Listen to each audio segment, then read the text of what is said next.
Hola amigos de Impactors, gracias por estar con nosotros una vez más. Estamos hoy día con Verónica Roca Rey, una gran amiga que es al mismo tiempo la gerente de responsabilidad social y relaciones públicas del BCP.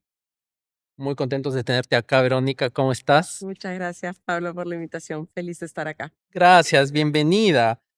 Mira, he estado viendo un par de entrevistas que has hecho, que están en las redes, ¿no? Y muchas veces estas entrevistas son bastante estructuradas y te preguntan muchas veces cosas similares. Queremos romper un poquito eso ahora y conocerte un poquito más a fondo también, cómo llegas a donde estás y cómo te conviertes en una impactor, ¿no?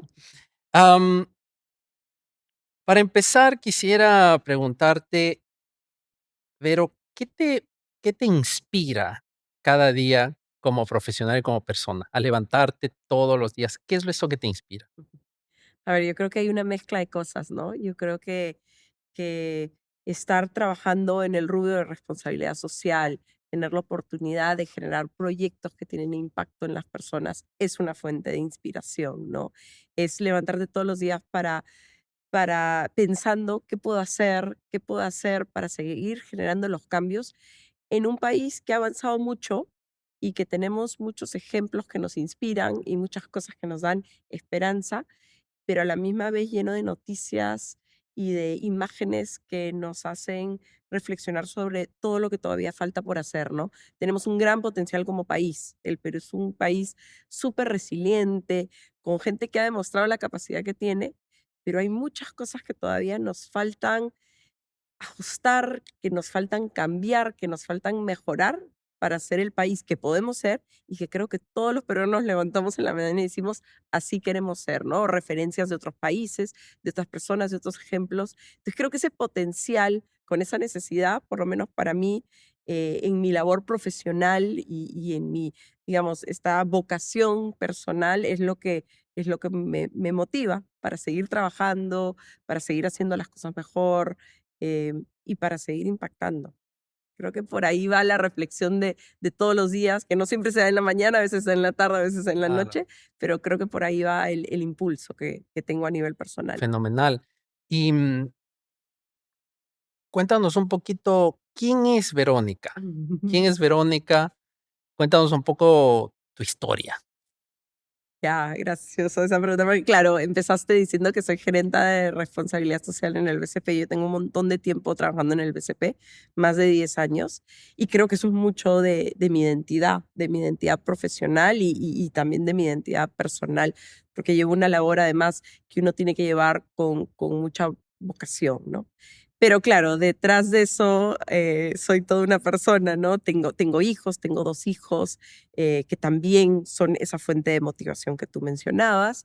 Estoy casada, soy peruana, pero a la misma vez, y me considero, y con mucho orgullo digo que soy peruana y me encanta estar viviendo aquí. Es un país que ofrece mucho, pero a la misma vez he vivido fuera mucho tiempo. Entonces yo me fui cuando era chiquita, en una época, en los 80, cuando el Perú era un lugar muy difícil, muy complicado, muy peligroso, y bueno, fui inmigrante, llegué a Canadá como inmigrante en una familia que estaba buscando mejores oportunidades, yo creo, del lado de mis padres para nosotros, para los hijos, y me fui formando en un contexto muy distinto, en una cultura diferente. Después he vivido en Estados Unidos, en otra etapa de mi vida, en donde ya era universitaria, entonces también me he ido formando con estas influencias ajenas, que ya no fueron ajenas, fueron muy mías, y después he regresado al Perú como peruana, medio extranjera, pero peruana. Entonces, soy una mezcla de todo eso. Además, estoy casada con un extranjero, mis hijos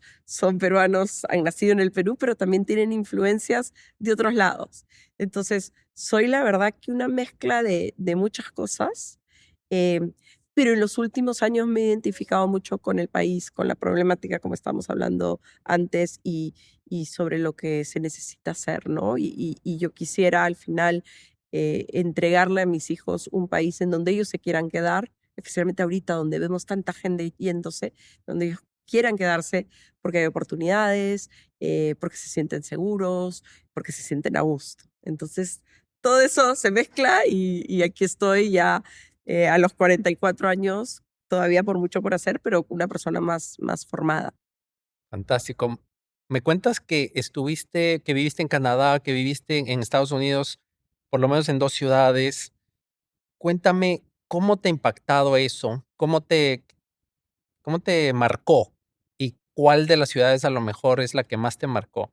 Nosotros nos Mm, conocimos en Nueva York, haciendo la maestría correcto. juntos en la universidad. Nueva York es una ciudad que definitivamente me ha impactado muchísimo y me ha contribuido de manera increíble en lo que soy. De hecho, ahí conocí a mi esposa.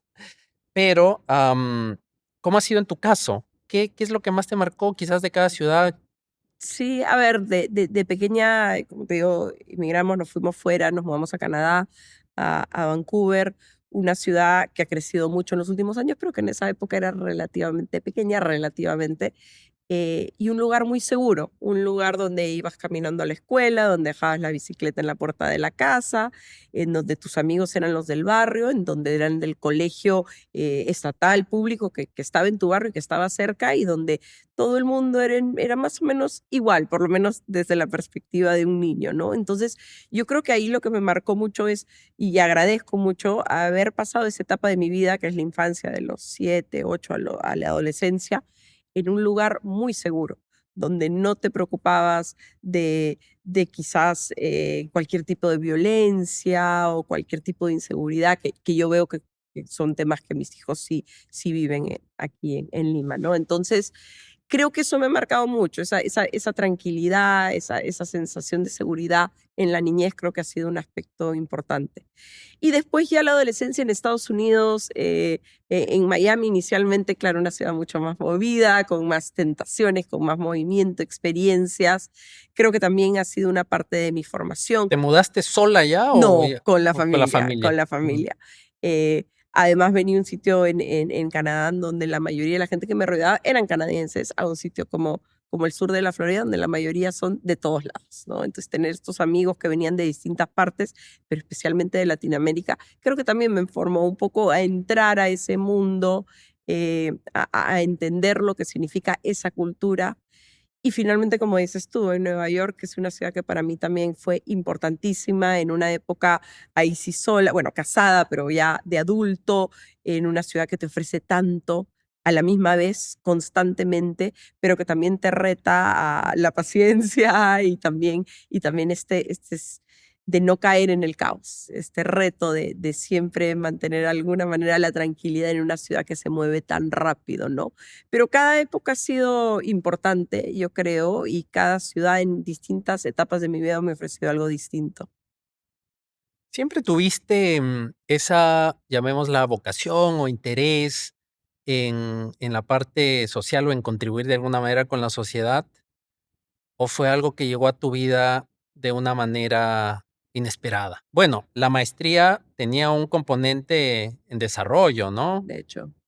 Sí, yo creo que un poco de los 2. Yo creo que un poco en la época de, digamos, más grande de colegio y del pregrado, siempre tuve un interés en hacer algo social, pero claro, era tan amplio, algo social, y extraía mucho de lo que quería, de lo que conocía, que era poco, relativamente poco. Entonces tenía referencias muy generales, como lo que podía ser unas Naciones Unidas o una organización como la Cruz Roja, muy de las imágenes que ves en el internet, mediáticas, pero que no te indican tanto de fondo. Creo que en esa época tampoco tenía la madurez como para meterme a fondo y decir, ya, pero en el día a día, ¿qué significa eso? Entonces se fue perdiendo en el tiempo. En la universidad sí estudié estudios internacionales y economía, por ahí iba, pero cuando salí empecé a buscar trabajo, a ver qué podía hacer sin realmente saber nada. Yo creo que salí de la universidad teniendo muchos conceptos, una buena base, pero sin saber hacer nada. Entonces, por las cosas de la vida me fui metiendo al mundo de las finanzas. Estuve en un broker dealer en Miami que atendía a clientes extranjeros y después mi esposo decidió hacer la maestría en Nueva York, yo lo seguí y estuve en Nueva York también trabajando en finanzas, en venta de productos financieros. Y un poco puse de lado en esa época esta idea de hacer algo social, de hacer algo que impactaba en las comunidades, en ayudar, no lo ponía en esos términos, pero ayudar en el desarrollo económico y social de las personas, ¿no? Y lo perdí. Entonces, pero llegó un punto donde me di cuenta que lo que estaba haciendo no me gustaba, que me levantaba en la mañana, quizás le pasa a mucha gente, ¿no? Te levantas en la mañana y dices, no quiero ir a trabajar porque sé que voy a estar haciendo cosas durante 8 horas que en realidad no tengo mayor interés. Y como dices tú, y la maestría fue la oportunidad de darle la vuelta y decir, ahora voy a reenfocar mi carrera, mis aspiraciones, y enfocarlo en algo que al final quiero que sea mi carrera. Y me pasó con la maestría un poco con el pregrado. Terminé la maestría, claro, con una experiencia mucho más práctica, que es lo que te da la maestría, con un nivel de madurez distinto, pero dije, ahora sí, la próximo trabajo, la próxima labor que haga tiene que estar relacionado. Esa era la meta que me puse. Y empecé con eso, entré haciendo unas consultorías, y después de relativamente poco tiempo, un par de años, entré al banco. Y el banco es lo que me ha dado esa formación mucho más práctica en gestión de proyectos Mm, sociales, que era lo que yo en algún momento quería, lo perdí y claro, lo claro, recuperé. claro. Antes de entrar ahí, me interesa saber si tú que te fuiste pequeña del Perú, en algún punto pensaste que no regresarías más. Ah, totalmente. En algún momento dije, es más, cuando estaba en la universidad en el pregrado, mis padres se regresaron, mi familia se regresó al Perú y me dijeron, ¿tú quieres volver? Y le dije, de ninguna manera. Estaba en un sitio agradable, que me gustaba, con amigos, con un novio que después se convirtió en mi esposo.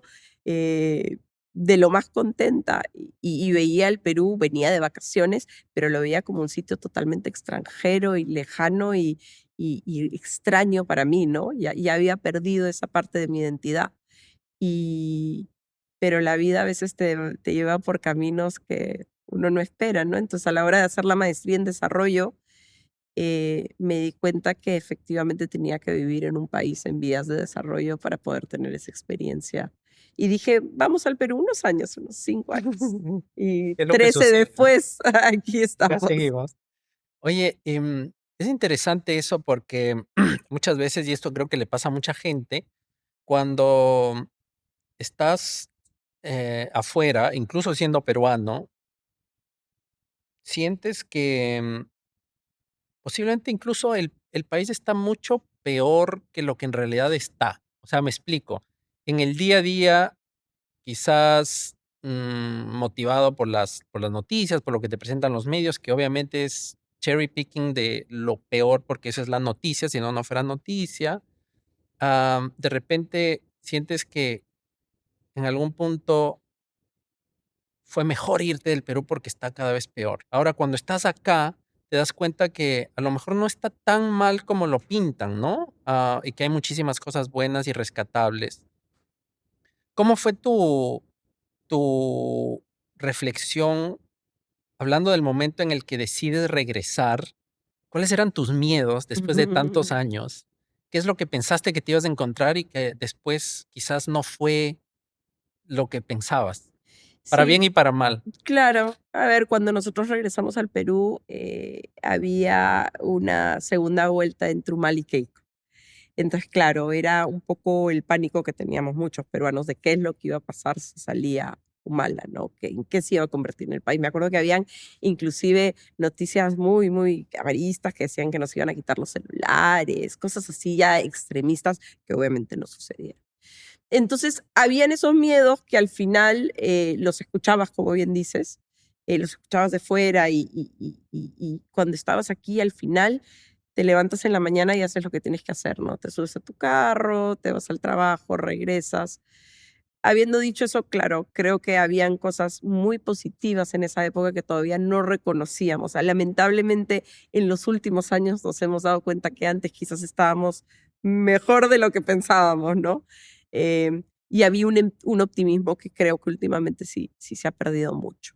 Entonces, es lo que tú dices, escuchabas cosas que al final no se dieron y era un poco el pánico generalizado, pero al mismo tiempo también habían cosas que en el día a día te afectan que no tienes cómo detectar cuando estás fuera. Por ejemplo, la burocracia de las instituciones públicas. No sé si quieres ir a sacar tu brevete de conducir y la cola y la demora y el pago. Entonces, esas cosas son frustraciones que se generan cuando llegas y te das cuenta que tienes que aprender a convivir con ellas, tener mucha paciencia, respirar muy profundo, encontrar soluciones que no detectas de fuera.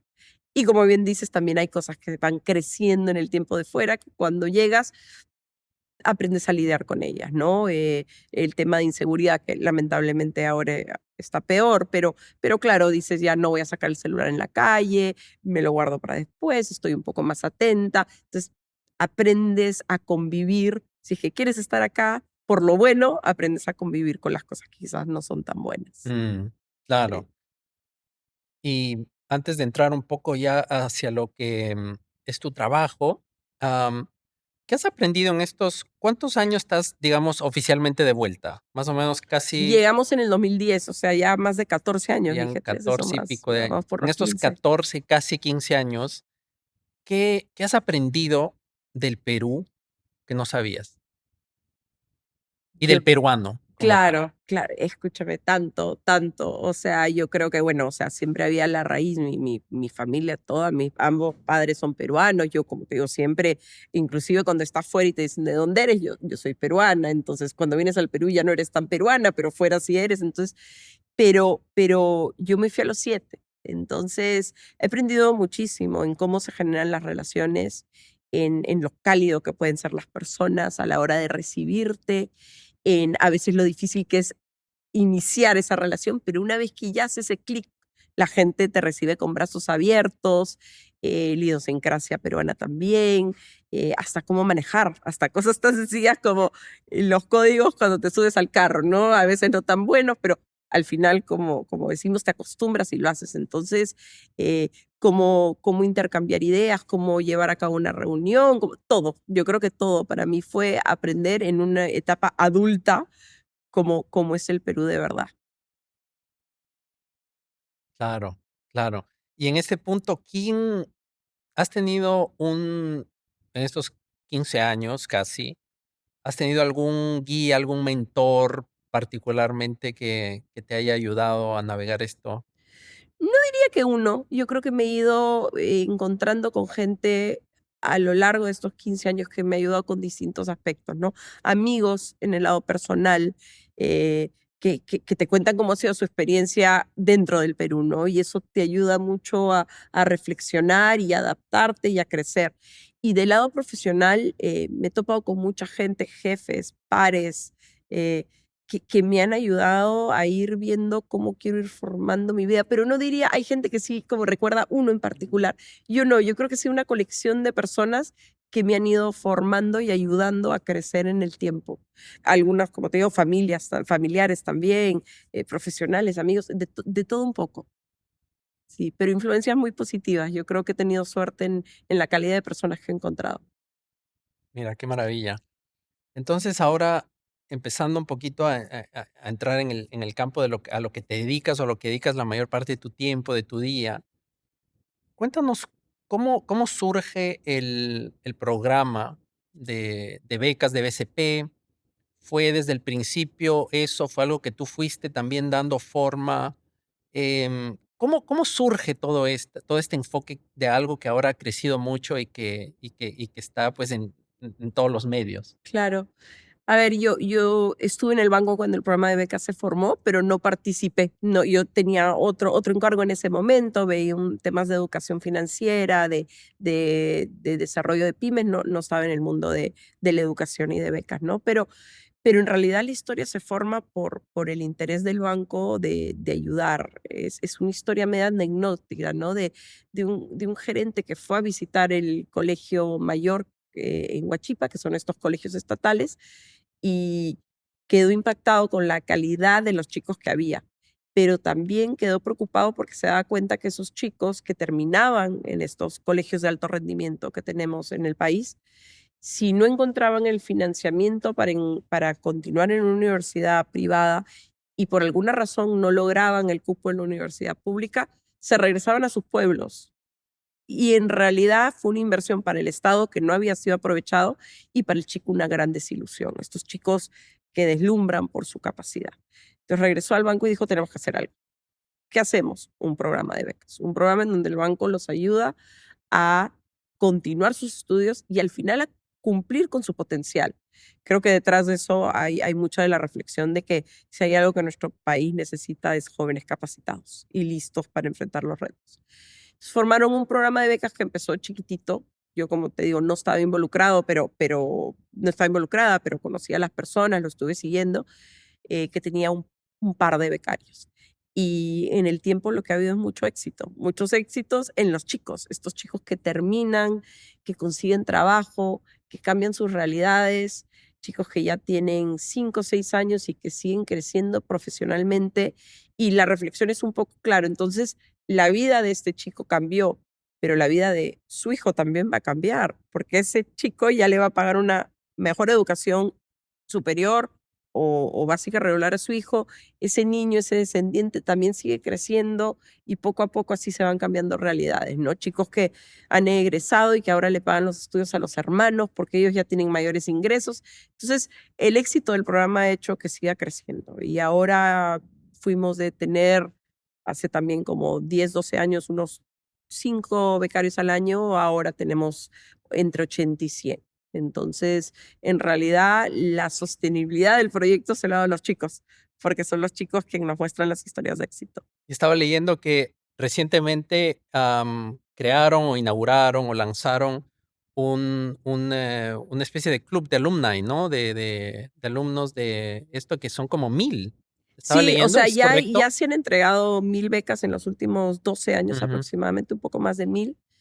Y lo que nos hemos dado cuenta, yo gestiono el proyecto hace unos 7, 8 años, es que, claro, los chicos egresan, consiguen trabajo, eh, pero al ser chicos que vienen de entornos un poco más complicados, de niveles socioeconómicos bajos, porque el propósito es una beca a la excelencia, pero también a la necesidad económica, no siempre tienen la red de contactos formada para seguir avanzando. No siempre todavía hay espacio de seguir afinando habilidades que los van a disparar hacia los futuros gerentes generales. Siempre vemos que nos encantaría que el futuro gerente general del BCP sea un becario, ¿no? Pero hay un espacio para seguir potenciándolos. Entonces, que entre ellos son una gran red de contactos, eh, extrayendo también las buenas prácticas que tiene el banco para potenciar a sus propios colaboradores, cómo podemos aplicar eso a los becarios y que ellos usen ese tipo de trayectoria para seguir creciendo. No en el banco. Creo que tenemos un porcentaje en el banco, pero los chicos no están obligados a trabajar ni en el banco ni en el grupo. Eh, pero igual, cómo vamos, seguimos jalando recursos y cómo seguimos manteniendo esa comunidad de chicos que han logrado tanto, porque si bien nosotros los ayudamos con el financiamiento, les damos la red de apoyo, el mérito es de ellos. Se sacan la mugre, se esfuerzan, tienen muy claro lo que quieren hacer. Entonces hay un gran mérito que hay que seguir realzando, hay que seguir apoyando y ahí está la oportunidad. Ya tenemos como 400 egresados y ya hay algo interesante por hacer y eso es lo que hemos lanzado. 400 egresados y Sí. los 1000 son... Becas entregadas. Tenemos un grupo en cartera todavía porque el chico se demora más o menos 6 años en terminar la carrera. Ok. ¿Qué Correcto. porcentaje es, digamos, de ambientes o socioeconómicos bajos y cuántos es de sectores A, B, por ejemplo? Ninguno. A ver, ninguno. Okey, okey, Uno de okey. los criterios de la beca es que tienes que tener la necesidad económica, es decir, si no fuera por la beca, no pudieras estudiar en esa universidad. Entonces, buscamos a los tromes, pero buscamos a los que lo necesitan. No becamos a chicos que podrían financiar la carrera por su Entonces, del propio medio. 100% no tienen una red de contactos establecida más o menos, digamos, ¿no? En Sí, o sea, principio. la van estableciendo en la universidad, pero la gran mayoría son primera generación que estudian estudios superiores. Tenemos algunos que tienen papás técnicos, tenemos uno que otro que el papá sí ha estudiado en la universidad, pero la gran mayoría es primera generación. Eh, y, y vienen, algo de la mitad viene de colegios estatales, un poco más, y la otra parte viene de colegios privados, pero de bajo costo. Lo que no queríamos era castigar a las familias que habían hecho un esfuerzo por pagar un colegio privado. Entonces, pero son colegios, digamos, que la pensión es bastante menor a lo que cuesta una pensión universitaria en una o en un instituto técnico como lo que nosotros Ujú, financiamos. ujú. ¿Y cómo miden el impacto?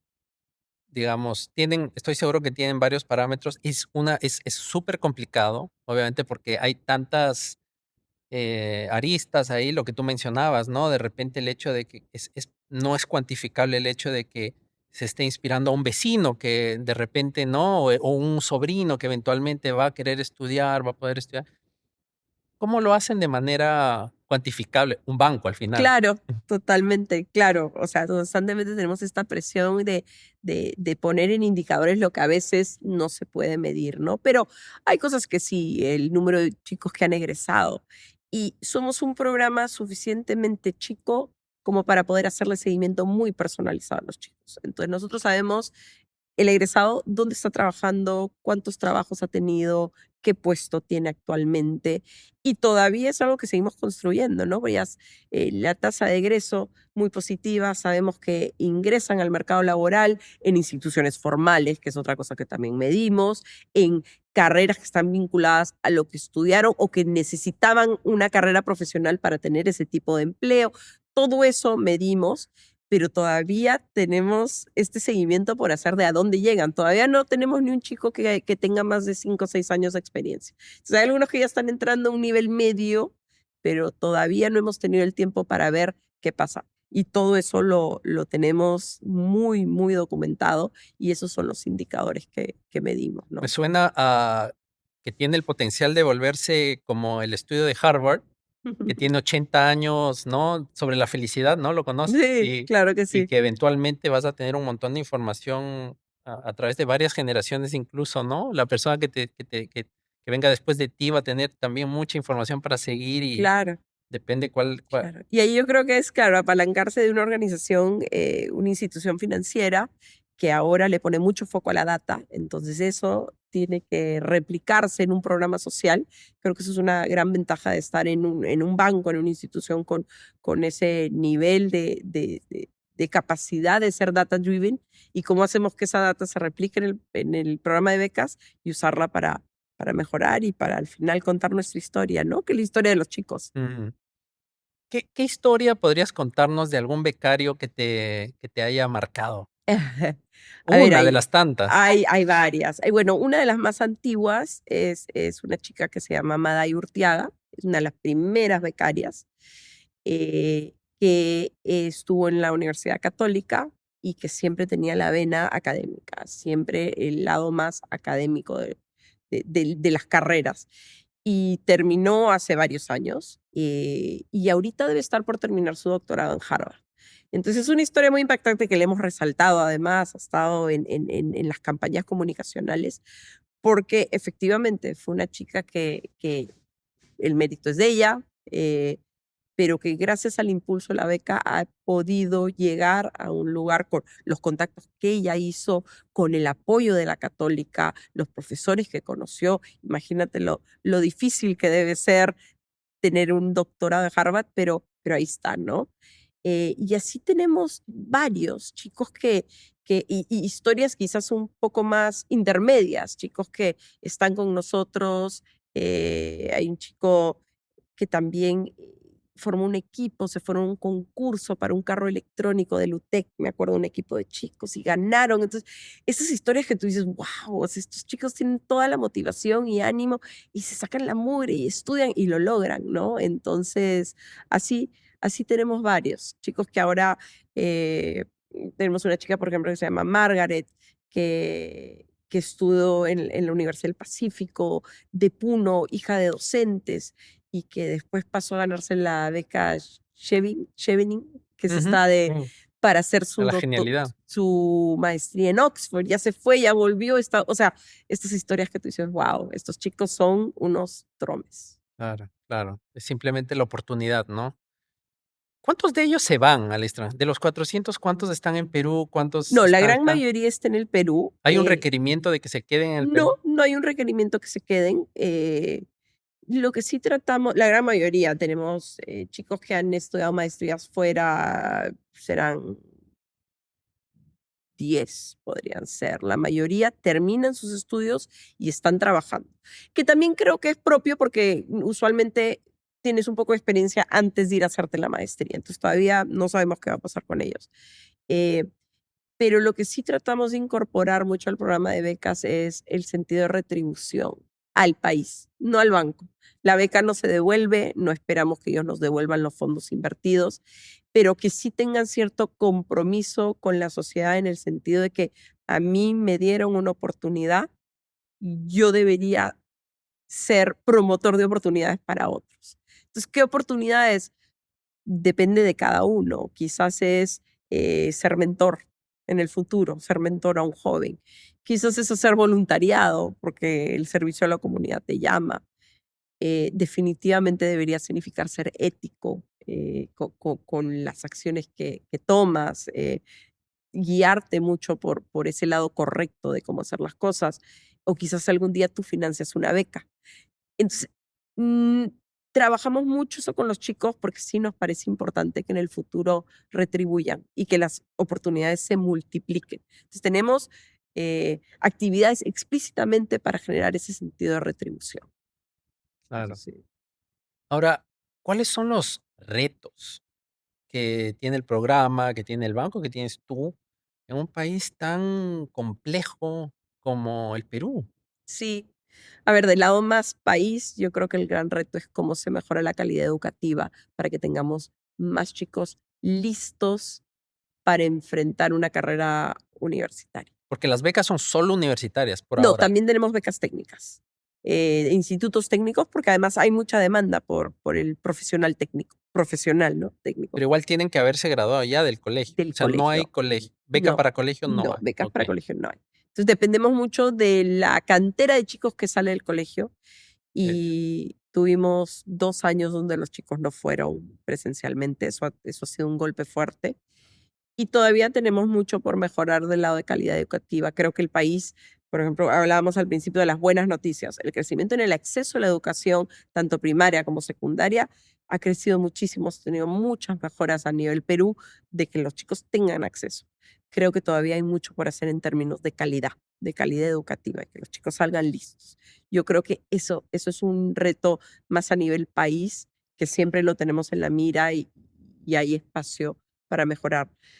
Del lado personal, creo que es, siempre estar pensando en la mejora continua del programa y en las eficiencias que podemos generar para entregar más oportunidades. Nosotros, como todo programa social, tiene un presupuesto definido y trabajamos dentro de esos límites. Entonces, ¿cómo hacemos para poder becar a más jóvenes y a brindar más oportunidades con ese mismo presupuesto?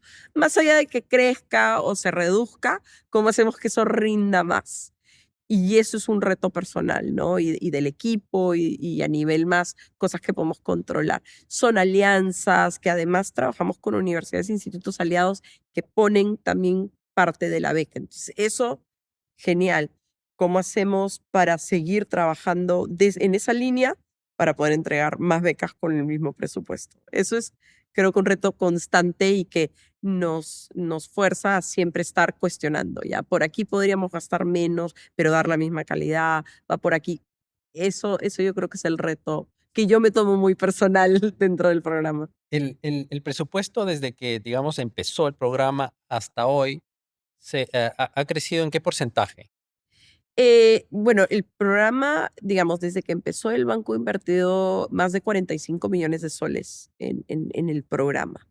Desde el inicio hasta, yo diría, unos 8 años, 7 años atrás, sí tuvo un salto inmenso de 300 o 400% y después ya se ha mantenido más o menos con un presupuesto anual. Claro, claro, porque Sí. también la gestión me imagino que no es evidente, ¿no? O sea, a mayor presupuesto necesitas más recursos, más gente, mayor equipo, Y todo se vuelve más y todo se complicado. vuelve más complicado, claro, ¿Ustedes hacen todo in-house o también tienen como que? Trabajamos con muchos aliados que nos ayudan. Bueno, las universidades y los institutos son grandes aliados, eh, pero también personas que nos ayudan con manos, digamos, cuando a veces nos falta. Sí. ¿Cuál dirías que es la diferencia entre este programa en particular, el del BCP, y otros similares en el Perú? A ver, el programa que se asimila en cuanto a objetivo a lo que nosotros hacemos es el programa de Beca 18.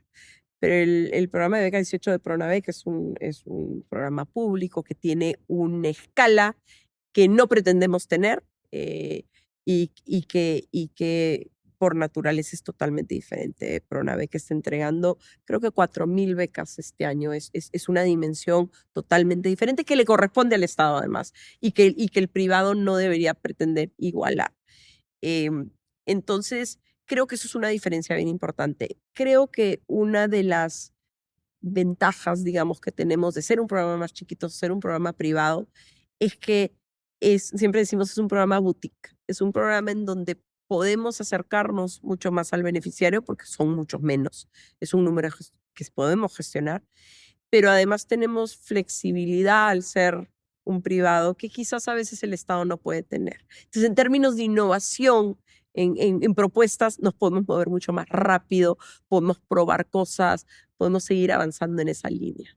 Entonces, uno por otro, ¿no? En términos de programas de otros privados, creo que hay otras iniciativas excelentes. Me atrevo a decir que en dimensión somos la más grande de, por lo menos del sector financiero, en número de becas y en trayectoria.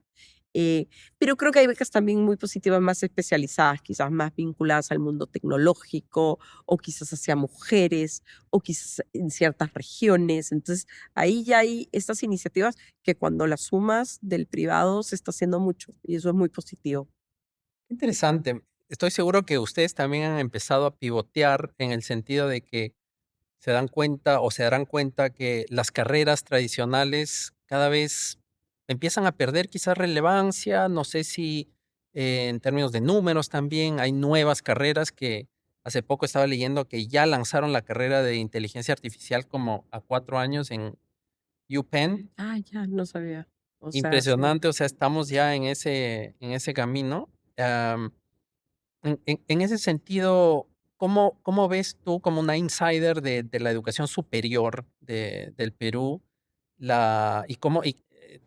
esa tendencia y cómo se prepararía ustedes, cómo te prepararías tú para Claro. afrontar esto de una manera Sí, eficiente? a ver, creo que de nuestro lado hay el esfuerzo, y creo que de muchos frentes hay el esfuerzo de acercar el mundo laboral al mundo académico, ¿no? Yo creo que eso es bien importante, de estar siempre muy cercano uno del otro para formar profesionales que son requeridos después por el mercado laboral, ¿no? Entonces, creo que eso es bien importante, que hay que seguir yendo en esa dirección.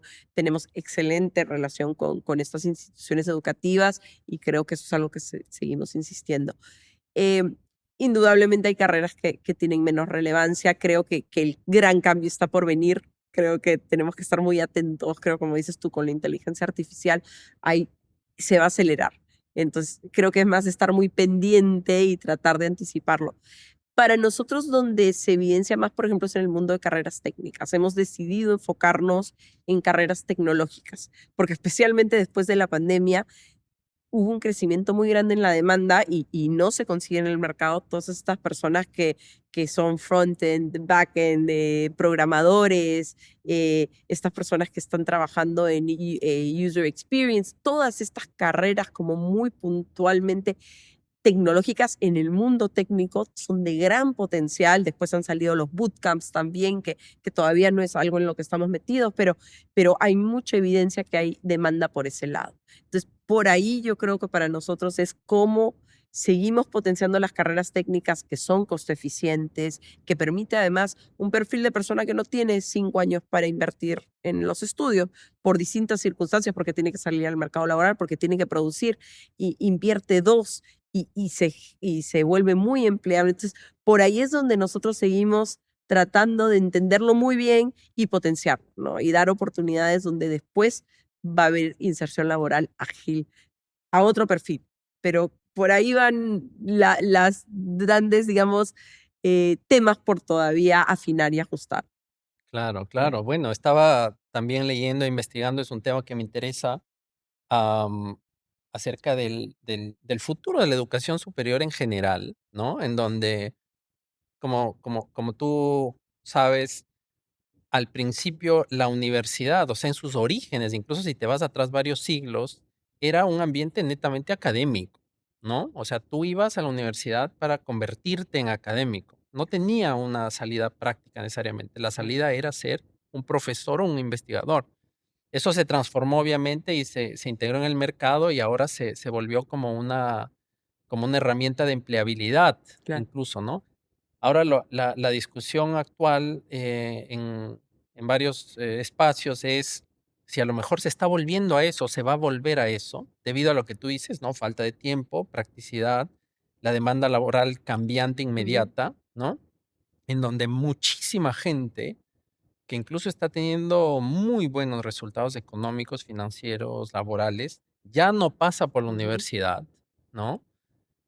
Ya no pasa ni siquiera muchas veces por formaciones, necesariamente, estructuradas en un espacio y tiempo, sino que se hacen quizás sobre la marcha o como part-time, más técnicas. claro. Am, y yo creo que eso es algo que eventualmente desde el espacio donde tú estás, va a tornarse en una realidad, ¿no? Y es un reto también para las universidades, como están estructuradas ahora, ¿no? Y de saber, pero me gusta mucho, muy aparte de este comentario entre paréntesis, que ustedes se están adaptando mucho a esto porque están muy conectados a la realidad laboral, que es lo que requiere un mercado. Y ahí mi pregunta sería, porque sí tengo una pregunta sobre eso, es, el mercado laboral no siempre puede generar lo que requiere. ¿A qué me refiero? Hay un espacio muy importante también para el emprendimiento en un país como Perú, sobre Ujú, todo, ¿no? ¿Cómo ves esa dicotomía? O sea, ¿cómo formar o cómo otorgar una beca, digamos, en términos ujú, prácticos, a una persona que quiere ser emprendedor y no quiere trabajar o ingresar al mercado laboral de ahí claro. necesariamente? Sí, eso es interesante, especialmente en el Perú, ¿no? Como dices, somos un país de emprendedores por necesidad, pero de emprendedores, gente que se le ingenia. Eh, A ver, digamos, yo creo que el potencial de los chicos está, y yo creo que hay que motivarlos con ciertas habilidades, no solo técnicas, sino blandas, que al final ayudan en el emprendimiento y en el desarrollo profesional donde sea, ¿no? Entonces yo creo que va por ahí, para nosotros va por ahí. No es que tengamos la perspectiva de que todos van a ser ejecutivos en una gran empresa, por ahí no va. Creo que es más cómo los equipas de lo que necesitan para ser exitosos donde estén. Creo que un emprendedor igual necesita los conceptos como pensar fuera de la caja, especialmente si vas a estar haciendo una propuesta nueva al mercado. Creo que el emprendedor todavía necesita habilidades de organización, de comunicación efectiva, cómo vender tu producto. Entonces, creo que la beca lo que intenta hacer es cómo le das, y ese es como el valor agregado, además de nuestro programa, que la parte técnica lo hacen las universidades e institutos muy bien, porque además nos aliamos con instituciones educativas de alta calidad. Entonces, ellos se cargan de toda esta parte técnica y muchos tienen programas muy buenos de desarrollo de habilidades blandas, pero donde nosotros agregamos valor agregado es esa habilidad blanda que se le ha dicho, interpersonal, como le quieras llamar, para que el chico lo pueda aplicar en donde esté. Si decide ser emprendedor, pues ya lo hará, pero ¿cuál es ese plus? Entonces yo creo que va por ese lado. Creo que hay habilidades más transversales que se tienen que seguir desarrollando en los jóvenes, eh, que van a hacer que sean exitosos o que va a apoyar a que sean exitosos, indistinto de qué tipo de línea de profesional toman, ¿no? Yo creo que por ahí es lo que tenemos que Mm, trabajar. mm. Fantástico. Ahora dejando un poquito tu sombrero de representante de BCP y tu pensamiento un poco, explorando tu pensamiento un poco, sentir como Verónica, ¿qué mensaje le darías tú a estos jóvenes que sienten que no pueden lograrlo en el Perú al día de hoy? Porque por las barreras económicas y sociales que enfrentan, ¿qué Ujú. les dirías? ¿Qué mensaje les darías? A ver, yo creo que si bien, no podemos ser tan pesimistas que no hay manera, yo creo que sí hay manera. Yo creo que mucho de eso se recoge de la realidad. O sea, creo que sería tapar el sol con un dedo si decimos que eso no existe. Sí existe. Pero yo lo que lo motivaría es a buscar oportunidades, porque lo que yo veo es muchas organizaciones, muchas personas muy comprometidas con cambiar esas realidades. Eh, ejemplos de organizaciones que se han ido formando, tanto organizaciones de empresariales como personas a título natural que se han comprometido con cambiar ese tipo de falta de oportunidades para jóvenes, entendiendo que si eso no cambia, el país va a estar limitado en su crecimiento. Entonces yo creo que es un tema de tener la motivación para buscar, para informarte, para seguir insistiendo con esas personas que sí tienen la motivación por cambiar la realidad. Y sí hay. Yo creo que el optimismo dentro de todo eso es que sí hay esas organizaciones, esas personas, esas causas que buscan cambiarla. Y no hablo del programa de becas, veo tantos más que están buscando eso. Organizaciones, por ejemplo, como Laboratoria, de Mariana, que también la conoces, que buscan generar ese tipo de oportunidades, organizaciones como empresariales como es hoy, que buscan también generar programas en donde le das oportunidades de becas, de mejorar la calidad. Entonces veo mucho que se mueve en ese sentido. Yo los motivaría a buscar esos espacios y a seguir con ese optimismo que sí se puede, que puede costar un poquito, pero que sí se puede. Que no es necesario irse del Perú. No es necesario irse del Perú. Sí, las cifras lamentablemente nos están asustando un poco de la cantidad de jóvenes que se están yendo, pero creo que todavía hay que quedarse y también luchar un poco por hacer el Perú un mejor país. Pero si pudieras implementar un solo cambio en el sistema educativo del Perú, con lo que sabes, conoces y has experimentado, ¿cuál sería y por qué? Yo creo que sería el sistema que tenemos de fortalecimiento de los docentes. Creo que al final, cuando converso con personas que están muy metidas en la educación, que saben muchísimo más que yo, siempre recae sobre el docente. Yo creo que hay un trabajo por hacer todavía en ayudar a los docentes a prepararse mejor, a tener los recursos que necesitan para hacer mejor su labor, en fin, agarrar todos estos docentes que sí tienen buena motivación y que quieren incidir en el sistema educativo y ayudarlos, ¿no? Y quizás también una labor de depurar a los que quizás no tienen esa motivación y no están funcionando. Entonces, yo sí creo que ahí es donde hay mucho trabajo por hacer y donde vamos a poder generar un cambio en el sistema educativo.